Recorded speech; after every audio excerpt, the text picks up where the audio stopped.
From Studio One in Riverside, Illinois, it's the Late Hour with Lorenzo Cordova. Tonight, Alan Cox, Amy Freedy,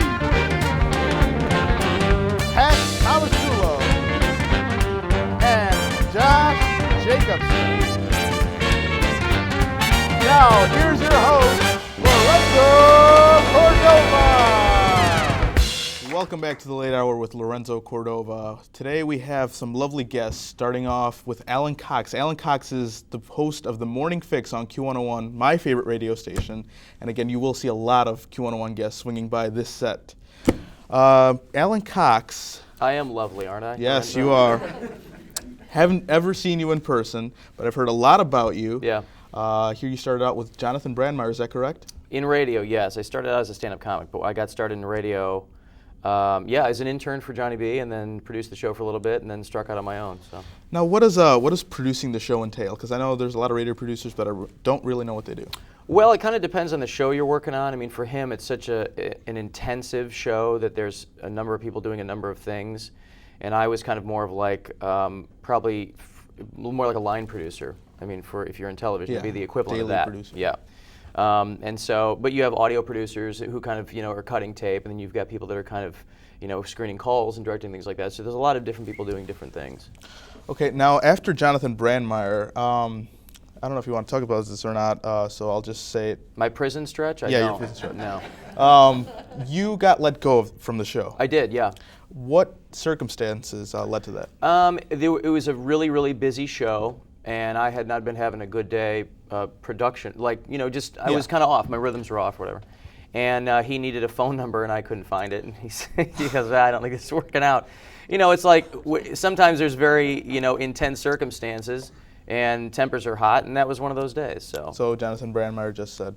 He goes, I don't think, you might want to. But again, I love the guy, and I mean, even now that he's back in Chicago, I mean, if you're working at that capacity, everything's got to be running on all cylinders. And that was how it ended, but it was an awesome experience. And So now that he's back in Chicago, do you guys still talk? Because I know you guys are on the same. It's ironic. MS is the company that produces both WLUP and WKQX. Yes. Right? So now it's strange that now he's back and I'm back, and we do our shows 3 doors down from each other. And you're competing, right? You're on the same competing. Time slot. Yeah, we're on the same time slot, so that's cool too. But I'll see him in the hallways. I mean, he's not Mr. Hang around the station, but I'll see him and we'll talk and So, okay, how do I put this? Whose ratings are bigger right now? The Morning Johnny's ratings are bigger, but I mean, we're a brand new show. I mean, he came back to Chicago after, when I was with him, in the early 90s, I mean, he was ruling Chicago in the morning radio. So when he comes back, he brings all that heritage with him. And we're a brand new show. We hadn't even been on a year yet. So we're still building. So what is it like, because, your predecessor was Mancow Muller, the Mancow Muller. Yeah. And how is it like succeeding that? Well, it's a completely different show. So there were people who were big fans of his, but even by the end of his run, I mean, it was kind of dwindling. I mean, there's a reason that stations let people go.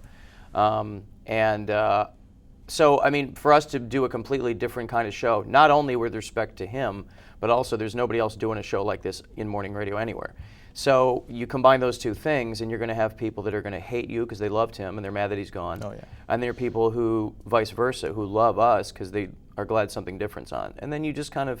You get the people who return. You get the rhythm, you get people who will come back. And I've had people come to me and go, I was a huge Mancow fan, but I started listening to you guys, and now I love it. And so you kind of build it brick by brick. And speaking of people returning, Jim Lineman, who was Jim Jesus, the morning sports guy on the Mancow Muller show, he's back on your show. We kept him as our producer, and he does sports, yeah. Oh, he's the equivalent of what you were for Jonathan Brandmeier? Yes. Okay. Yep.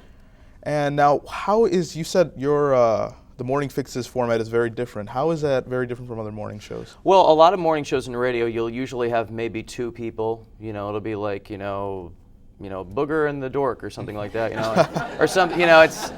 There's a reason people hate those kind of things, because it's usually a couple people, and they'll kind of sit around talking about stuff, and it's, maybe take some calls.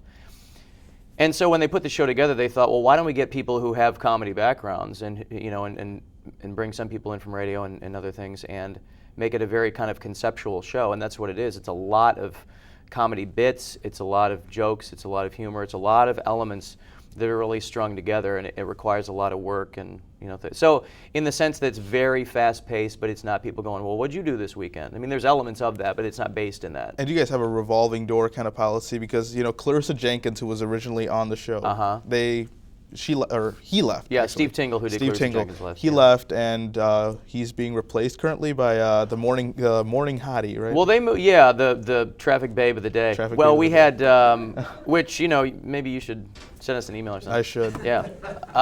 Yeah. I mean, Steve Tingle is a really talented guy, and so when they were making some lineup changes on the station, they teamed him with Sherman, another one of our jocks, in the afternoon, and so that left our traffic chair open. So we thought, well, let's have listeners come in, because there's people letting us know, hey, we really like the show. And well, let's bring these people in rather than get somebody in there who's going to do it the same every day. We'll get some listeners. So now the Morning Fix, is this kind of your magnum opus? Is this kind of the best show you've been on since you've been doing radio, or have there been? Well, it's very different. I mean, I did a solo show for 10 years, and so this is the first ensemble I've worked with. But it's the best people I've worked with in radio. Yeah, absolutely. Where were your previous shows? Well, my very first, when you get going and you work in little towns, my very first show was in Kalamazoo, Michigan. And then, which is a college town, I mean, it's a good time. And then from there, I got really lucky. I was able to kind of leapfrog a lot of smaller towns, and I went to Pittsburgh. And I spent the last 7 years doing a solo morning show in Pittsburgh. And then Q101 called, and I said I wanted to come back to Chicago. So. And you got picked up by Emmis. Were you with Emmis previously? No, I was not. No, I worked for another company in Pittsburgh. And then you got scouted, probably? Yep. Okay. Yeah. I'm sorry we have to do this, but we have to wrap up this segment, and we'll be back with Amy Freeze sitting here on the couch.